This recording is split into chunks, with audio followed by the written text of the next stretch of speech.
These things can happen because we switched off, but we need to appreciate the desire to try and go and play football even when the going got tough, to try and actually play that open pass even in a difficult situation. You need to be able to acknowledge and recognize when you become unconscious in terms of looking to do something.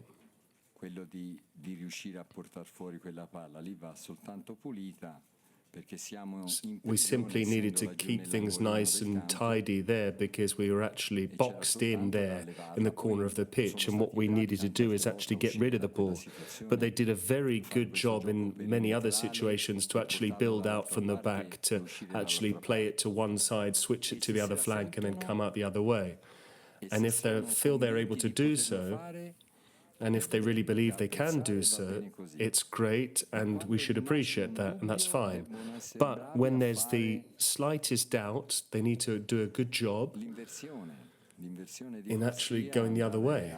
So switching things to the other side, and even create a long ball without necessarily trying to build out from the back ad nauseum.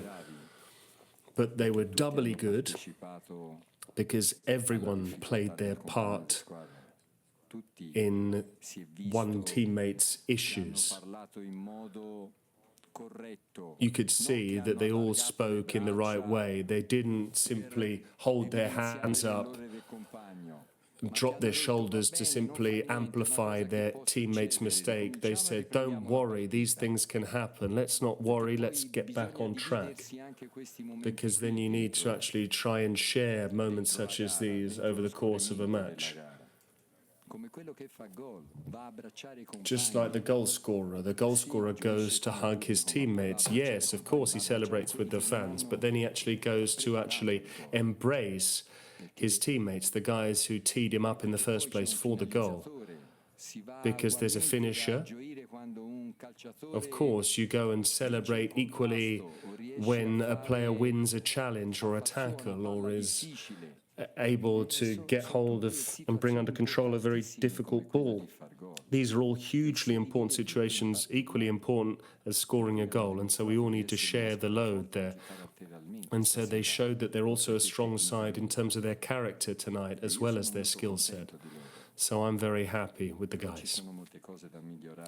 But there are a number of things that we still have to improve, because we thought we were better than we were in too many situations. We need to be meaner, neat and tidy in the way we build things up. You free up a man, but then you need to go there and hurt the opposition, whereas actually we were still there, coming back through build-up play. And we thought we were brilliant at just keeping possession.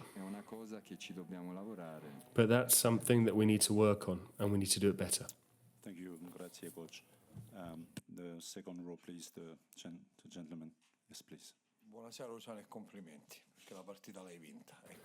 Good evening, Luciano. Congratulations, because you won the game. That's a great piece of news, and you've already explained everything with regards to these 95 minutes. But I wanted to come back to that great first half, the character you showed, but technically neat and tidy, nice interchange. I think the scoreline doesn't necessarily reflect how much better you were than Albania. They showed there was a gulf in class by playing good football. There's not a gulf between two teams, no, because we don't want to necessarily nullify the players' credit in terms of the way we actually played the game, because we played the game the right way. Yes, it's true. It comes back a little bit to what I was saying moments earlier. As you just said, the scoreline doesn't reflect the difference between the two teams. 2-1 as a final score, and you also risked an equaliser late on one ball over the top into the penalty area, and that's where the dilemmas come up Football's easy, and whoever has the ball tries to play it through. You launch it long. Yes, you launch it long. Yes, you launch it long, but if you're able to sort this out in terms of scoring more than 2 goals, it doesn't matter whether you then launch the ball long. If you want to produce a nice, attractive brand of football, it is about pressing, yes. There is the phase where you try and keep possession in the opposition half of the field, where you try and get them chasing after the ball. But otherwise, it becomes exactly the same thing, something that it's always been. From the back, you launch it long to the target man, you try and win the 50-50, and you try and create an edge and get an advantage there. Albania pressed us with fewer numbers, and they were never able to actually win the ball back off us. But they very rarely stepped out with their defensive line, because their defensive line was always on the edge of the box, so it was difficult for them to squeeze up. So it was possible for us to find a player behind the line of press, and we did so many times. When you find the man between the lines, you then need to drive at the opposition defensive line and exchange passes, and that's where we created goal-scoring opportunities, but we weren't able to take those chances. But on some occasions, despite the fact that we actually found a man between the lines, we actually stayed in there, kept playing the ball, we came back without necessarily switching it to the other side to have a 2v1 as Federico Chiesa did in the first half, or several times indeed. We often kept it in the middle of the park, but when we got into the final third, occasionally you need to actually use the wide players with a 2v1, and you can create a solution that way. Mr. Gentleman on the third row, please. Ciao Luciano. Ciao. Quello che andava fatto meglio l'ha già detto in televisione è qua. You've already said on TV what you needed to do better, but you said, I want us to play like we can. How much did Italy play as you can? No, I saw a great deal of things. We were never short of breath, we were never struggling. And the fact that we tried to actually play that throw-in in the first minute was our attempt to actually try and do what we've been saying over the last few days.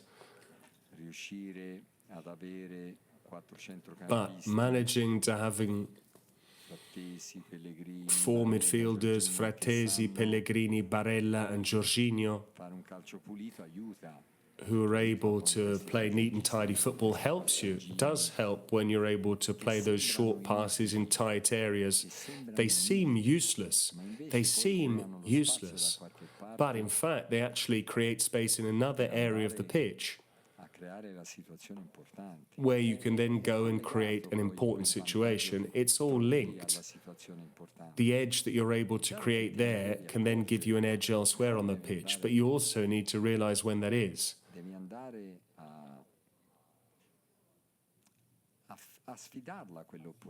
And you need to actually then take on the challenge of that situation that you've created.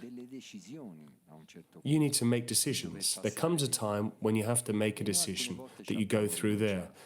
And at times, we didn't necessarily do that. We maybe kept possession, and we did so nicely.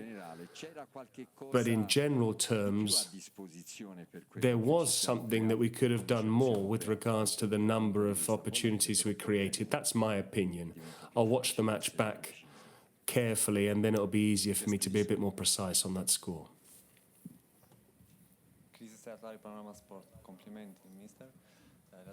Congratulations. The question is, even though it's early, do you think Italy can win Euro 2024?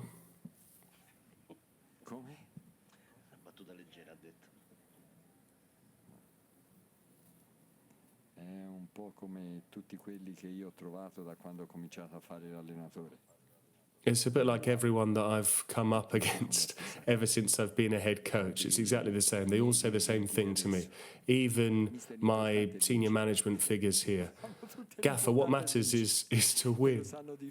for everyone that says that it's important to win, and everyone's able to say that to you. And ever since I started coaching kids, what matters is winning. No, what matters is playing good football. If I'm the head coach of the Italian national team, it's because my teams...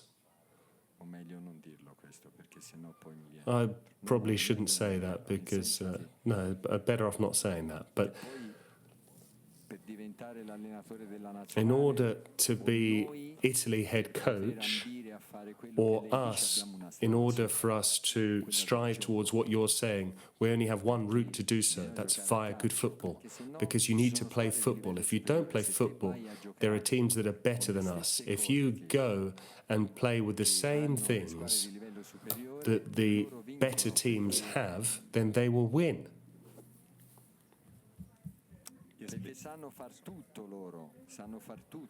They know how to do everything. They're physical. We were a bit deep in the first half, so you need to actually keep the ball a bit more, because if they start to take corners, free kicks, they start to launch the ball into the mixer, then we actually struggle a bit more. Because we don't have a big physical side. Towards the end with Cristante, Darmian, Foloruncio, we had a slightly more physical side. But we need to come up with different solutions in order to try and actually sort out the gap that exists with certain teams. Everyone knows that. And the only thing that can save us is our brand of football and being a team. Otherwise, we're not able to actually get up to the highest level of European football unless we actually make strides when it comes to the way we play football. Of course, once you've played football, you also need to be mean, you need to be clinical, you need to be physical, you need to be those that charge into challenges left, right and centre. But this is the right route forward. In order to dream of the thing that you were alluding to in your question. That's the right route forward. Thank you, Coach. Yes, please. Good evening. I wanted to ask you whether you were expecting a performance like this from Niccolò Barella after a tough few days. He was injured. He didn't train much with the team. Tonight, he was the beating heart of the team, wasn't he? Yes, I was expecting it, and I picked him even though he hadn't trained as much, because that's what he's all about. If he drops deep and gets out of these congested areas, he's even better. At the start, he was often running towards the corner flag, and he wasted energy doing so. But he is the man who keeps things ticking over in front of the defence in terms of quality. He's really the one that grabs the team by the scruff of the neck and gets us moving and gets us ticking. The fact that he missed a few training sessions at this stage of the season can only be good for him. We all say, oh, we come to the end of the season, we're really tired, we're exhausted. But one guy who's missed 2 training sessions, you say, okay, he shouldn't have necessarily played because he missed 2 training sessions. No, he played because he rested up. So it's actually the contrary, it's the opposite. So I think there's no doubt about that whatsoever. He sorted out his energy levels. When we said to him that he'd actually overdone it a bit in those 2 friendlies, we saw that. But tonight they came into the game a bit fresher. They did a better job. Barella.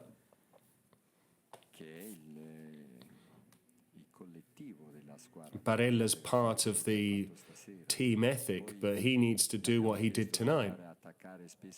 We asked him to often actually run at the right centre-back of Albania to try and close him down and then come back into defensive midfield and keep possession. He came back in and did brilliantly, and I agree with you, he had a wonderful performance. The last 2 questions with the lady, please, on the 4th row. Luciano, Monica Vanali, Mediaset. Passo avanti, Spagna adesso, quindi si alza anche il Let's livello move on. dell'avversario. Spain next. So the level of the opposition also goes up now. What must you avoid doing against Spain compared with what you did tonight? I don't know. It's not that we necessarily need to say tonight what we mustn't do against Spain. Spain will probably set up differently based on how we play tonight, and they might squeeze us a bit more. So the fact that the team drop off, so when we bring the ball into the centre-backs and go back to the goalkeeper, the fact that we actually then drop in, we need to move the ball a bit more quickly because we did so badly on occasions tonight. But against Spain, there will probably be what you guys are often asking us and what you're often saying, play the ball forward more, get it forward, be more direct. And it probably against Spain will have the opportunity, because they tend to be more aggressive in their bite and press. So there might be greater scope to actually play in behind their defensive line because there's the same number of players. And in terms of the way you set up, in terms of the way of knowing how to play, what matters is who can do it more quickly, who can do so more frequently, who does so at the right time. Those who are really willing to make the most of that split second as opposed to 10 seconds.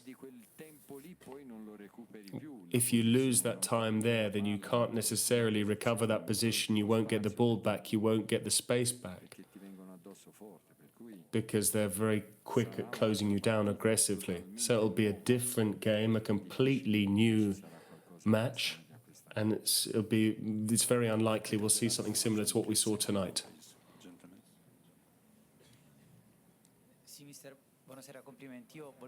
Good evening, congratulations. I wanted to ask your assessment on Gianluca Scamacca's performance. He often got the ball very quickly, but after an hour, I think you said something to him. What exactly was it that you said to him? What did you make of his performance? And is Scamacca the one who got the ball forward more than anywhere else? So if you could have another striker, Matteo Retegui, you've spoken in a previous press conference about playing two up front. Could that be an option? Yes, it could be an option. Gianluca Scamacca played well tonight.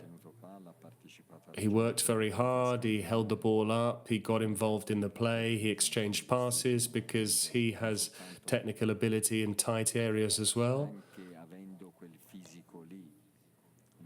Despite the fact that he's a big man, he's not only a finisher, he's also able to drop in and link up the play. Of course, we could pick two strikers, but I don't think we were lacking strikers tonight, because if you do have that, then you lose a ball player in midfield. They always had an extra man on the defensive line. In midfield, you have even numbers, if you're able to sort out the defensive line. But of course, you can go and score more goals, but it becomes tougher when there are even numbers to actually get an edge and free someone up in order to actually go and do what it was we were able to do. I think Scamacca had two or three big opportunities to score tonight. He was unlucky, one with a header, and there are a couple of shots that the goalkeeper saved very well. But he played just like the team played as a whole.